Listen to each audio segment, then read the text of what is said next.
అతడు పశ్చాత్తాపడ్డ తర్వాత దేవుడు ఏం చేశాడండి?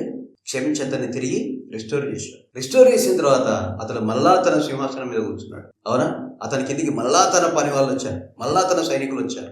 ఆ తర్వాత మళ్ళా అదే నాతాను ప్రవక్త అతని దగ్గరికి వచ్చాడు. ఈసారి శపించడానికి రాలేదు, గద్దించడానికి రాలేదు, మళ్ళా అతన్ని దీవించడానికి వచ్చాడు, అతని పిల్లలను అభిషేకించడానికి వచ్చాడు. హల్లెలూయా.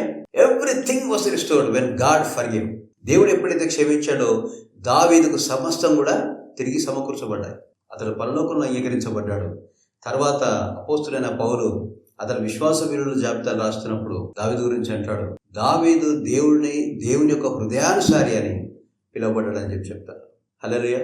దేవుని యొక్క కృప మన బలహీనతల మీద మనకు విజయం రావాలని అంటే దేవుని యొక్క కృప, దేవుని యొక్క వాగ్దానాలు కావాలి. ఆ కృప ఎక్కడ దొరుకుతుంది?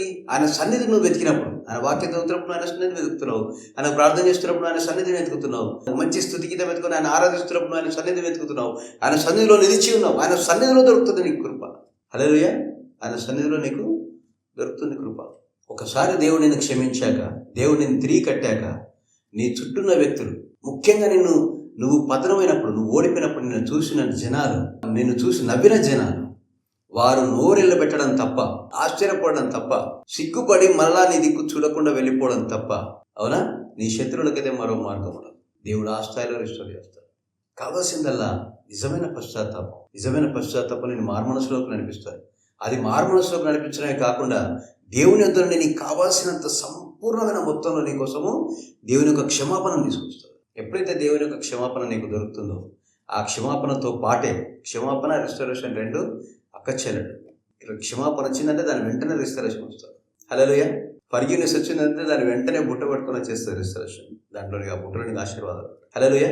కనుక మర్చిపోవద్దు, దేవుని వాగ్దానము, దేవుని కృప నేను విడిచిపెట్టిపోదు. కానీ ఒకవేళ కనుక నువ్వు పడిపోయిన వ్యక్తివైతే, ఓడిపోయిన వ్యక్తివైతే, ఏదైనా తప్పు చేసి ఆ తప్పు యొక్క పాపపు పర్యావసనం అనుభవిస్తున్నట్లయితే యేసుక్రీస్తు దానికి ఒక క్షమాపణ ఉన్నది. యేసునామములో నువ్వు ఎప్పుడైతే నువ్వు ఎక్కడైనా సరే, నీ ఇంట్లో కానీ, చర్చలో కానీ, బయట కానీ, ఎక్కడైనా సరే, నీ హృదయపూర్వకంగా ఆయన క్షమాపణ అడిగితే, ఆయన క్షమించమని వెంటబడితే, ఆయన నీ హృదయంలో ఉన్న పాపం అంతా కడిగి వేస్తాడు, ఆ పాప భారం అంతా తొలగి వేస్తాడు, తీసివేస్తాడు. ఆ క్షమాపణతోనే నీ రిస్టరేషన్ ప్రారంభమైపోతుంది. మనము దేవుడు పునఃస్థాపించిన నీతిమంతుల గురించి మనం మాట్లాడుకుంటూ వచ్చాం, గుర్తుందా? అందులో 6వ వ్యక్తి దావీదు. హల్లెలూయా.